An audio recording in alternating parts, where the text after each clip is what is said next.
할렐루야. 여호와 하나님의 은혜, 샬롬이 살아가는 기도 동역자님과 가정에 늘 함께 하시기를 축복하며 기도합니다. 올해는 종교개혁 500주년이 되는 해입니다. 오늘 함께 나눌 말씀은 로마서 1장 17절 말씀입니다. 복음에는 하나님의 의가 나타나서 믿음으로 믿음에 이르게 하나니 오직 의는 믿음으로 말미암아 살리라 함과 같으니라. 올해는 종교개혁 500주년이 되는 해입니다. 1517년 10월 31일 독일의 수도세였던 마틴 루터는 그 당시 면죄부 판매를 통해서 구원을 사고 파는 로마 가톨릭 교회의 부패와 타락에 대항하여 하나님 말씀에 의거하여 하나님의 은혜와 오직 의는 믿음으로 말미암아 살리라고 하는 95개의 조항이 담은 반박문을 발표하면서 종교개혁의 기치를 들게 됩니다.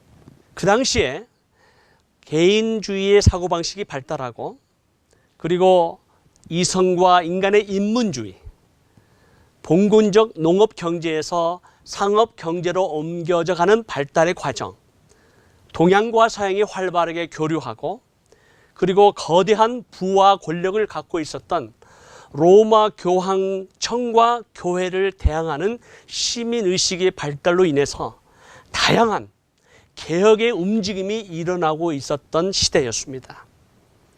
그러한 시대를 통해서 종교개혁을 향한 마틴 루터의 선포는 하나의 기폭제가 되어서 전 세계 정치, 경제, 문화, 사회, 종교에 이르는 막대한 영향력을 갖게 됩니다.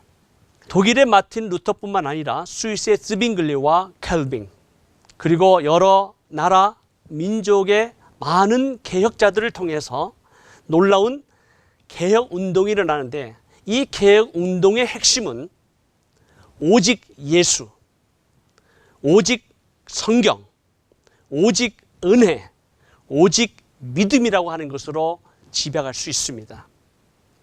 다시 말하면 오직 의인은 믿음으로 말미암아 살리라고 하는 이 교회 개혁을 위한 운동은 놀라운 하나님의 역사가 나타나기 시작하고 이미 하나님의 말씀에 의거한 개혁을 꿈꾸고 비전을 갖고 그 삶을 들인 두 사람을 여러분에게 소개하고자 합니다. 첫 번째 사람은 존 위클리프입니다. 그는 옥스포드 신학교의 신학자요 철학가로서 그 당시 타락과 부패한 로마 가톨릭 교회를 향해서 첫째, 그런 모든 권력과 부를 갖고 있는 사제들의 타락을 지적하면서 청빈한 삶을 살아야 된다라고 주장하고 있습니다. 그리고 두 번째는 성경의 권위를 주장했습니다. 그 당시 교황이나 성직자들의 어떤 가르침보다도 성경은 최고의 권위를 갖고 있으면서 하나님의 진리를 깨달을 수 있는 유일한 통로라고 주장하였습니다.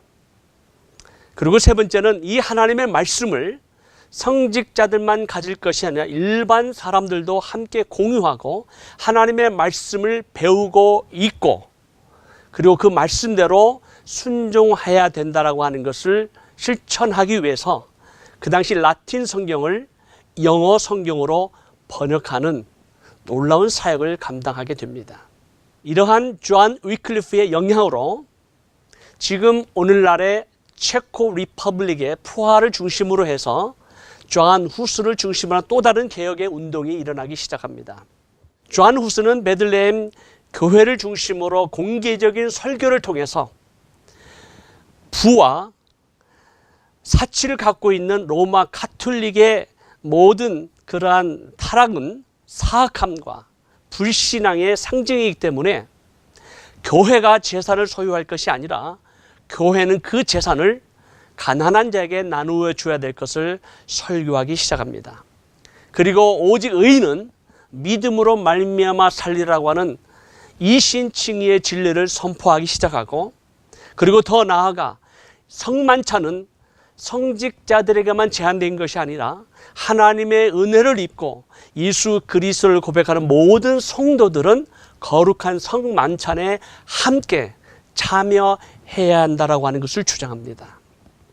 그리고 더 나아가 존 위클리프처럼 존 후스도 그 어려운 성경을 일반 사람들이 읽을 수 있도록 그들의 언어로 번역을 하게 됩니다. 이러한 존 후스의 노력은 궁극적으로 로마 카톨릭에 의해서 파문을 당하게 되고 1415년에 화형을 당하게 됩니다. 오늘날 체코의 프라하의 중앙광장에 있는 그의 동상에 이런 글귀가 적혀 있습니다. 서로를 사랑하라. 모든 이들 앞에서 진실을 부정하지 말라. 이 글귀는 그가 살아가는 교회들에게 보낸 마지막 편지 중의 일부입니다. 사랑하는 성도 여러분, 우리가 알고 있는 종교개혁 혹은 교회개혁은 back to the basic, 다시 성경으로 돌아가야 하는, 초대 신앙으로 돌아가야 하는, 다시 본질과 사명을 회복해야 하는 운동이라고 저는 믿습니다. 이러한 개혁 운동은 지금도 계속되어야 하고 앞으로도 계속되어야만 합니다. 선구자적인 삶을 살았던 그들의 꿈과 비전이 마틴 루터를 통해서, 스빙글을 통해서, 칼빈을 통해서 아름다운 개혁의 운동이 일어난 것처럼 오늘날 이 시대를 향해서 특별히 점점 세속주의로, 쾌락주의로, 황금만능주의로, 물질주의로 물들어가며 세속화되어가는 교회와 지도자들을 향해서, 성도들을 향해서 우리는 끊임없는 개혁의 꿈과 비전을 가지고 이 개혁에 함께 동참하는 운동이 일어나야 되리라고 저는 믿습니다. 오늘날 이 시대에 참 어려운 시대를 살아가고 있습니다. 특별히 마지막 시대에 사랑이 점점 식어져 가고 하나님의 나라를 향한 가치관을 소유하는 것이 아니라 세상의 가치관을 소유하고 있는 오늘날 시대를 바라보면서 우리가 다시 본질로 돌아가고 우리의 사명을 회복하는 운동이 일어나지 아니한다면 우리가 과연 만왕의 왕으로 만군의 주님으로 오실 예수 그리스도의 심판대에 섰을 때 과연 우리는 무엇이라고 대답할 수 있겠습니까?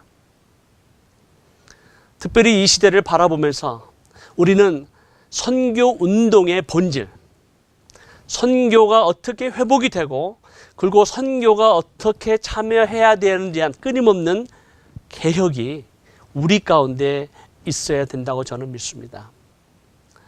우리는 여러 가지로 부족합니다. 실수합니다. 연약합니다. 그러나 끊임없이 하나님의 인도하심, 성령의 세미한 음성을 들으면서 이 시대에 열방과 모든 민족을 향한 선교의 본질, 선교의 사명을 다시 회복하는 운동, 온전한 개혁의 운동이 일어나기를 간절히 소원합니다. 우리가 이 땅 가운데 하나님의 말씀을 선포하는 많은 설교의 내용을 듣고 있습니다. 어쩌면 종교 개혁가들, 교회 개혁가들, 그리고 수많은 개혁가들의 운동과 헌신을 통해서 오늘날 21세기에 살아가는 우리들은 너무나 많은 것을 소유하고 있고 많은 것을 알고 있고 많은 것을 배웠습니다. 오늘날 이 시대의 문제는 말씀은 알고 있는데 순종하지 아니하는 것이 우리의 문제입니다. 하나님의 말씀을 알고 그렇게 살아야 되는 것을 알매도 불구하고 우리는 순종하지 못하는 우리의 연약함이 있음을 솔직하게 고백합니다. 이제는 우리에게 필요한 것은 결단과 순종입니다. 초대 교회 성도들의 삶, 그리고 약 500년 전에 개혁자들의 그 헌신과 그들의 사상과 그러한 삶을 살아보려고 노력했던 우리의 믿음의 선배들처럼 오늘날 이 시대에 살아가는, 오늘날 이 시대를 살아가고 있는 우리들도 신앙의 본질, 신앙의 핵심, 또 선교를 향한 아름다운 헌신이 다시 한번 회복되고 운동이 일어나는 역사가 있기를 간절히 소원합니다. 감사합니다.